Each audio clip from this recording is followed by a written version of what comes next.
Maratha empire था वही था क्योंकि वो साउथ नहीं आता क्योंकि वो वहीं पे कर देता है। अगर अभी बोलते हैं ना अपन कि साउथ में इतनी सारी मंदिर है, नॉर्थ में पता मंदिर चलना चाहिए यार कैसा है ये हमारे स्कूल की हिस्ट्री नहीं पढ़ा है, ये सब नहीं पढ़ा है। They should teach us all this things, facts पढ़ाओ।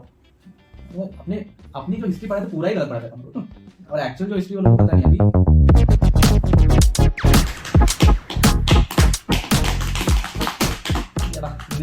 नमस्ते, hi guys, what is up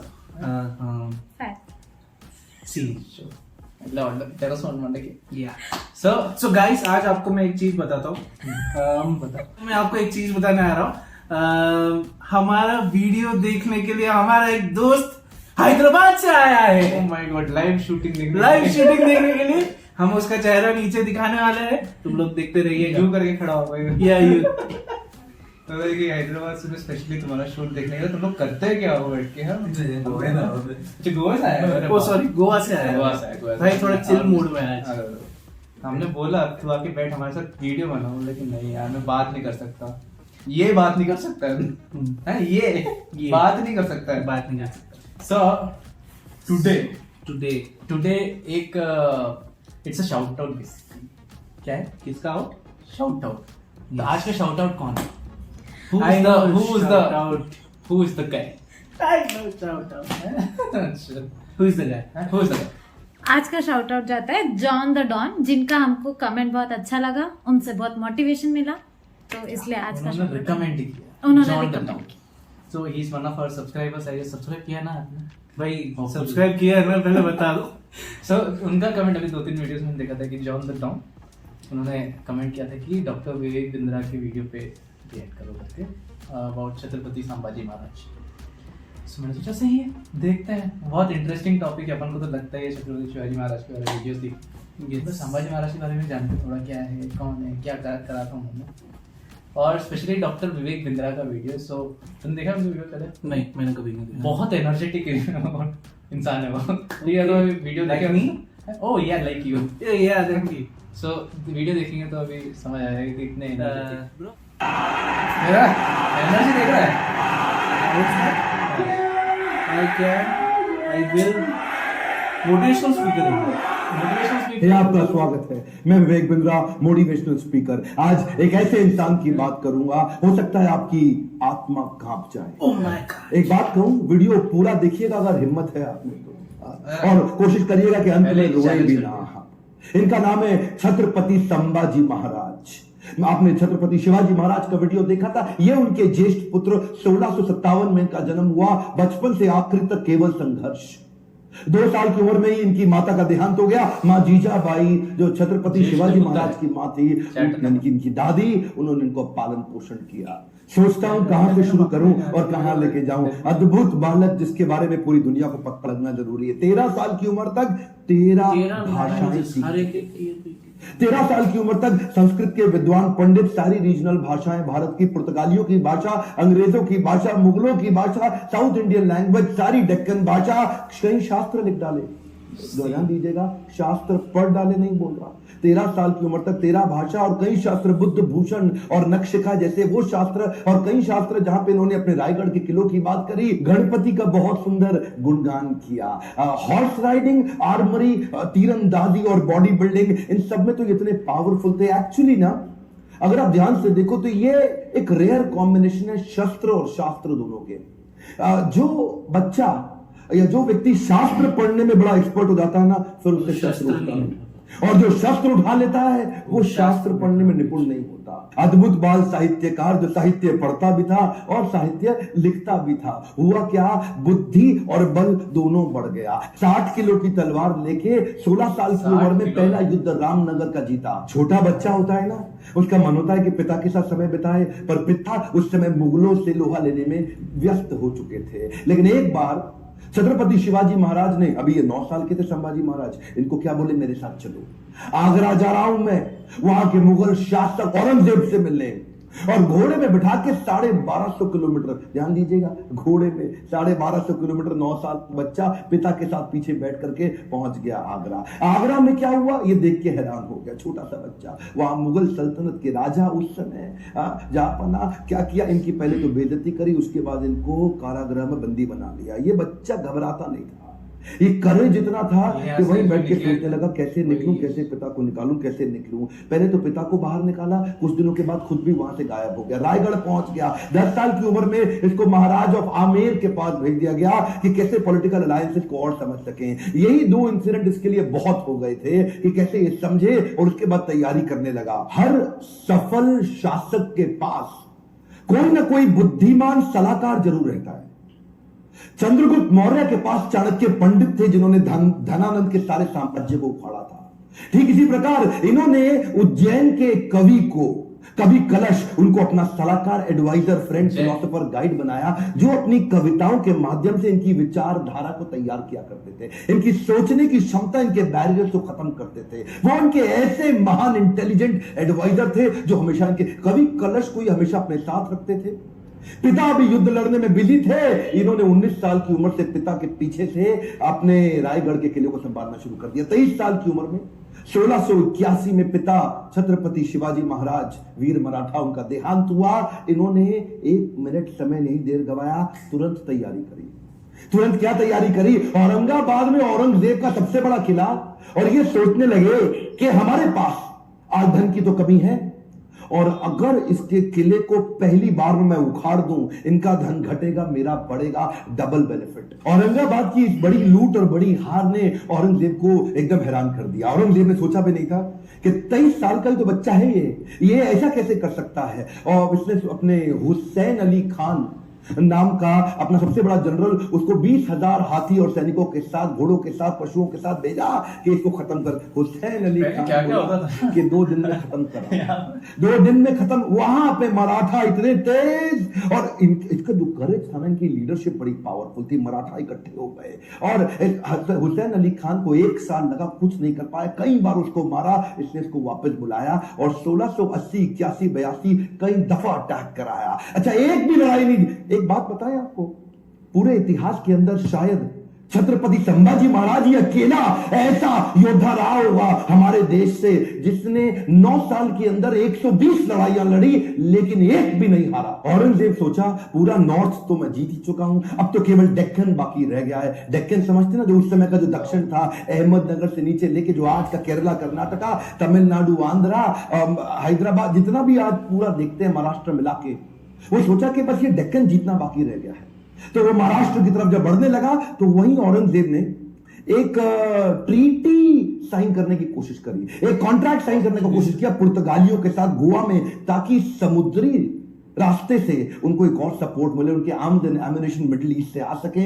Aurangzeb बहुत तेज था, बोला सोचा नॉर्थ से भी सपोर्ट लूंगा, पोर्चुगीज लोगों को साथ रखूंगा, साउथ से और निकालूंगा, तीनों चारों दिशाओं से खदेड़ के खत्म कर दूंगा। ये तो छोटा सा बच्चा है। इन्होंने जैसे ही पता चला संभाजी महाराज को, सबसे पहले ये गोवा में घुस गए। गोवा में जाकर के इन्होंने पोर्चुगीज को तो उखाड़ उखाड़ के, बहुत फेंक फेंक के मारा, और ये वापस आए। उसके बाद फिर लड़ने की तैयारी करी। मेरे हिसाब से छत्रपति संभाजी महाराज की सबसे बड़ी अचीवमेंट्स में एक अचीवमेंट तो ये रही कि इन्होंने 9 साल तक औरंगजेब को मराठाओं के बीच में घुमाता रहा। औरंगजेब एक्चुअली नॉर्थ छोड़ के यहां आ गया और मराठाओं के बीच में इतना घुमाया, 8 लाख की सेना, इनकी 20,000 की सेना। इन्होंने मराठाओं को इधर से मार, उधर से मार, इतनी लड़ाइयां लड़ी, एक बार भी औरंगजेब जीत नहीं पाया। अच्छा हुआ ये, क्योंकि इनको यहां बिजी रखा ना, जरा ध्यान दीजिएगा, तो उधर नॉर्थ में, डेक्कन में बिजी रख करके, उधर नॉर्थ में पंजाब के अंदर, बुंदेलखंड के अंदर, राजस्थान के अंदर स्वदेशी सल्तनतें वापस तैयार होने लगी। उधर 9 साल का गैप मिल गया ना,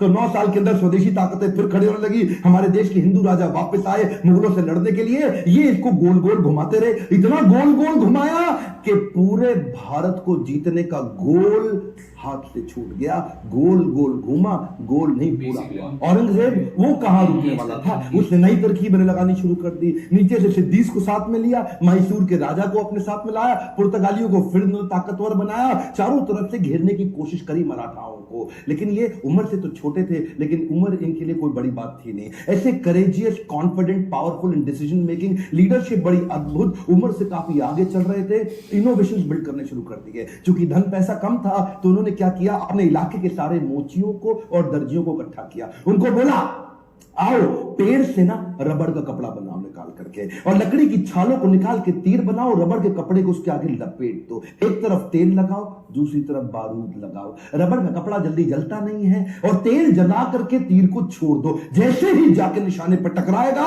उसका जो गन पाउडर है बारूद वो विस्फोट करेगा, भयंकर तबाही मचाएगा। नए नए इनोवेशन लेके आए। मैं बोल रहा हूं ना, बुद्धि से बहुत तेज थे। औरंगजेब को भी तो मानना पड़ेगा ना। हाँ, हारते थे, मार खाते थे, फिर खड़े हो जाते थे लड़ने को, हारते थे, मार खाते थे, फिर खड़े हो जाते थे, और अकेले नहीं लड़ते थे, लोगों को साथ में लेके मराठाओं को घेरने में। ये चिक्कादेव राय नाम का एक राजा था जो इनके साथ पूरी तरह मिल चुका था। इसने क्या किया, छत्रपति संभाजी महाराज ये सब तो बोल दिए, एक ने भी अगर औरंगजेब के धर्म परिवर्तन के मिशन में मदद करी, उखाड़ के सारी नस्लें खत्म कर दूंगा, बर्बाद कर दूंगा। मराठा हूं मैं, अपने देश के लिए काम करता हूं। और वो चिक्कादेव राय के बाद पुर्तगालियों को और सिद्धियों सबको खत्म करते चले गए। सबसे एक बात ना औरंगजेब के समझ में आ गई कि ये जो लड़का है ना, इसको मार नहीं सकते, इसको हरा नहीं सकते। संभाजी राजे भोसले 9 साल तक इनको पीटते रहे, मारते रहे। समझ में आ गया औरंगजेब इसको नहीं हरा सकते,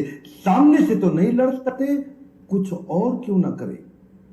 और वहीं इनके जो साले साहब थे ना, जो इनकी पत्नी के भाई, संभाजी राजे भोसले की पत्नी के भाई, वो उनको इन्होंने वेतनदारी देने से मना किया, इसकी खबर लग गई। तो वही 1689 का समय गनोजी शिर्के ने इनको ये एक ना किसी गुप्त मीटिंग के लिए अपने पार्टनर जो उनके कवि कलश उनके साथ कहीं गए थे संगमेश्वर में, और वहीं गनोजी शिर्के ने इनके एक जनरल को आर्मी के औरंगजेब के उसको बता दिया कि ये गुप्त रास्ते से जाओ, इनको आप खत्म कर दोगे। और वो लेकर के मामूली से 2000 लोगों को लेके पहुंच गया इनको पकड़ने के लिए। 8 लाख लोग तो हरा नहीं पाए, इनको पता था नहीं हरा सकते, 2000 से हारना पड़ा। क्यों? क्योंकि धोखा दिया गया। गनोजी शिर्के बेईमान हो गए, अपना परिवार का इंसान बेईमान हो गया। हाँ, हमें तो गनोजी शिर्के ने लूटा, औरंगजेब में कहां दम था, अपनी कश्ती वहां डूबी जिधर पानी कम था। गनोजी शिर्के ने वो गुप्त रास्ता औरंगजेब के जनरल को बता दिया। ये लेकर के सिपाही सेना वहां जाके पहुंच गए, निहत्ते जाकर के उनको पकड़ लिया, कब्जा लिया, साथ में कवि कलश और इधर छत्रपति संभाजी महाराज। दोनों करते क्या ना करते, 8 लाख लोग मिलकर के नहीं इनसे लड़ सके। चोरी से इनको जाके पकड़ लिया। औरंगजेब अंदर तक खुन्नस खाया हुआ था संभाजी महाराज से। कवि कलश संभाजी महाराज को लेके ऊंट से उल्टा टांग दिया, उल्टा टांग के पूरे शहर में घुमाया, बहुत मारा पीटा, लोगों को बोला इन पे मूत्र त्यागो, इनको मारो, पत्थर फेंको। उसके बाद बुला के बोला 3 प्रश्न, मराठा किंगडम मेरे हवाले कर दो, ट्रिब्यूटरी प्रिंस बना दूंगा, जो सोना गहना छुपाया चोरी किया है मुझको वापस कर दो, और किसने तुम्हारी मदद करी उसका नाम बताओ, तीसरा अपना धर्म परिवर्तन कर लो। ये 3 काम कर लो, आज ही जीवित बचोगे और मेरे साथ रहोगे, ताकतवर बना दूंगा तुमको। संभाजी महाराज और कवि कलश की आंखों में इतना सा भी डर नहीं था। उसको बोले कि मैं मराठाओं की जमीन तुम्हारे नाम नहीं करूंगा, अपने धर्म का बलिदान नहीं करूंगा, 1000 बार मारो, अगली बार फिर जन्म लूंगा, अपने ही धर्म में लूंगा। रुका नहीं औरंगजेब। इन दोनों ने अन्न जल का त्याग कर दिया और शरीर को लेकर सुन्न हो गए। वो उनके नाखून उखाड़ते चले गए, आंखों में मिर्चियां डालते चले गए। उसके बाद जलती सलाखें लेके आंखों में डालते वक्त फिर पूछा, उसको भी डाल दिया। ये बोले नहीं कुछ भी, ये शांत खड़े रहे। पीड़ा बहुत हुई लेकिन ये नहीं बोले हमको छोड़ दो, माफ कर दो। उंगलियां काटनी शुरू करी, पांव की काटी, पांव काटे, हाथ काट दिए, बालों को उखाड़ दिया, वो हाल किया। उसके बाद धीरे धीरे खाल उतारने लगे। हर बार पूछते थे 3 प्रश्न, अपना धन दे दो, जमीन दे दो और धर्म परिवर्तन कर लो। ये सुन्न खड़े रहे वहां पे। ये दर्दनाक सिलसिला 40 दिन तक चलता रहा। औरंगजेब रोज शाम को आके उनसे पूछता था, बता दो बता दो, और आखिरी में बोला कि मैं तुम्हारे आगे हार मान गया। मेरी 4 संतानें, अगर मेरा एक भी बेटा तेरे जैसा होता ना संभाजी महाराज, पूरे देश को मुगल सल्तनत बना देता, इस देश को, भारतवर्ष को मुगल सल्तनत बना देता। तेरे आगे मैं हार मान गया। काट डालो उसका शरीर, काट डालो उसका शरीर। टुकड़े टुकड़े कर दिए उनके, वाघ नख लेके छोटे छोटे टुकड़े करके उनको बोला नदी के पास फेंक दो। समस्त मुगल राजाओं में औरंगजेब एक अमानवीय, इनह्यूमन राजा था। बहरहाल मौका मिल गया सारे मराठाओं को एक होने का। उन्होंने शरीर के टुकड़े उठाए शंभू जी महाराज के, उनको सिल के उनका अंतिम संस्कार किया। लेकिन अब हर घर महल बन गया, हर औरत सेना में आ गई, हर पत्ता तीर बन गया। देश धर्म पर मिटने वाला शेर शिवा का छावा था, महापराक्रमी परम प्रतापी एक ही शंभू राजा था। सारी मराठा कम्युनिटी एक हो गई और उसके बाद दोबारा युद्ध छेड़ा गया, खत्म हो गया दक्कन का सुल्तान बनने का उसका सपना। कुछ ही साल के अंदर वहीं दक्कन की भूमि में मारा गया, वहीं खत्म हो गया। औरंगजेब देश को नहीं जीत पाया। गर्व है मुझे कि मैंने जन्म लिया ऐसे देश में जहां वीर मराठा संभाजी महाराज का जन्म हुआ, पर दुख है मुझे कि देश आज ऐसे वीरों को भूलता चला जा रहा है। आज मेरी, आपकी, हर मराठा की और पूरे देश की जिम्मेदारी है कि इनकी कहानी पूरे देश को पता लगनी चाहिए। इस वीडियो को आग की तरह पूरे देश में फैला दो, बंद मत कर देना। इस वीडियो को शेयर किए बिना लाइक करिए। अगर आपको थोड़ा भी अच्छा लगा कमेंट में मेरे को फीडबैक दीजिए, और जिसका वीडियो आप देखना चाहते हैं मेरे साथ जुड़े रहने के लिए चैनल को सब्सक्राइब करके हर बार इस तरह की वीडियो देखने के लिए दिल से आप सबका धन्यवाद। ये एक हिस्ट्री है जो मेरे को पता नहीं था, हमें ये स्टोरी इतना डीप में नहीं पता था। नहीं जानता था। थैंक यू डॉक्टर विवेक। सबसे पहले तो भैया उनको पहले प्रणाम करूंगा। हाँ संभाजी महाराज क्या क्या बोले उनको, समझ नहीं आया। उनके लिए कोई वर्ड्स ही नहीं है। बेसिकली हमारे पूर्वज, मतलब हमारे इंडियन हिस्ट्री मतलब इतना तगड़ा है कि अब लोगों को पता नहीं है। हाँ एक्चुअली ये है ना, ये स्प्रेड करने की चीज, जैसे वो सही में जैसे बोल रहे, ये लोगों को पता नहीं, ये चीजें बाहर आनी चाहिए। और ये चीजों को बाहर आएंगे तभी इवन फैक्ट पता चलेगा यार क्या हुआ था। वो बता रहे थे कि ये पहले औरंगजेब ने नॉर्थ पूरा कब्जा कर लिया, नॉर्थ पूरा मुगल के अंडर कर लिया, साउथ में नहीं जाता। उसमें मेन रीजन ये जो मराठा एम्पायर था वही था क्योंकि वो साउथ नहीं आ पाए, क्योंकि वो वहीं पे कर देते। अगर अभी बोलते हैं ना अपन कि साउथ में इतनी सारी मंदिर है, नॉर्थ में मंदिर है करना, मेन रीजन उसका यही है। नॉर्थ में जब ये इन्वेड हुआ था, जो मुगल्स आए या जो बाहर से लोग आए थे जिन्होंने इन्वेड किया था, लोगों ने मंदिर जला थे, यूनिवर्सिटी थी अपने इतने बड़े बड़े, यहाँ पे इतने सारे बुक्स थे, ग्रंथ थे, सब जला दिए। बट इन लोगों के कारण, जो फ्रीडम फाइटर्स थे, उनके कारण ये लोग नीचे नहीं है साउथ में, इसलिए साउथ में अभी भी मंदिर। एक्चुअली उनने पूरा उनको एंगेज करके रखा, मतलब इतने कम उम्र में इतना सब कुछ। इवन शस्त्र वाइज भी वो इतने, और शास्त्र वाइज भी वो इतने ऑक्यूपाइड, मतलब क्या बोलते हैं, मतलब नॉलेज इतना नॉलेज गेन, मतलब इतना एफिशिएंट थे कि उन्हें औरंगजेब को इतना घुमाया। ये सब चीजें मतलब एक्चुअली लोगों को पता चलना चाहिए यार कैसा है ये। हमारे स्कूल की हिस्ट्री नहीं पढ़ा है, ये सब नहीं पढ़ा है। They should teach us all this things. Indian education में अपने एक्चुअल हिस्ट्री के बारे में नहीं पढ़ा। हाँ नहीं पढ़ा है एक्चुअली। उसमें मुगल एम्पायर के बारे में सिखाते हैं, ये सिखाते, वो सिखाते। Where is about the Indian actual जो लोग हैं वो हाँ, उनके बारे में नहीं। कहाँ है उनके बारे में? मराठास के बारे में बताओ तुम, चोलास के बारे में बताओ, पांडवास के बारे में बताओ, अपने तिरुविदांतपुर वो है, वो सब कुछ है ही नहीं यार हिस्ट्री में। मैं मतलब मैं जब पढ़ के निकला हिस्ट्री तब तो नहीं था, वो अभी की जनरेशन में है कि मेरे को आइडिया नहीं है, अभी भी उस टाइम पे नहीं है, तो अब कहाँ से ये लोग डालें। जैसे विवेक बिंद्रा जी हैं, दूसरे और जो ऐसे मेनली अभी यूट्यूब और इसके कारण ही एक्चुअल जो इंडियन, ये भी कोई अभी मतलब ऐसा कोई नॉर्मली ऐसे सर्च नहीं करेगा ना।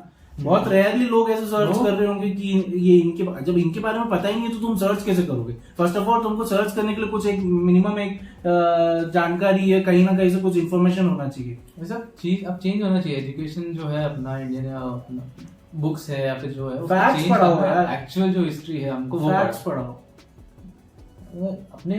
अपनी जो हिस्ट्री पढ़ा है तो पूरा ही गलत पढ़ाता है हम लोग, और एक्चुअल जो हिस्ट्री वो लोगों को पता नहीं अभी। और इवन बेसिकली मेरे को हिस्ट्री में इतना इंटरेस्ट नहीं था।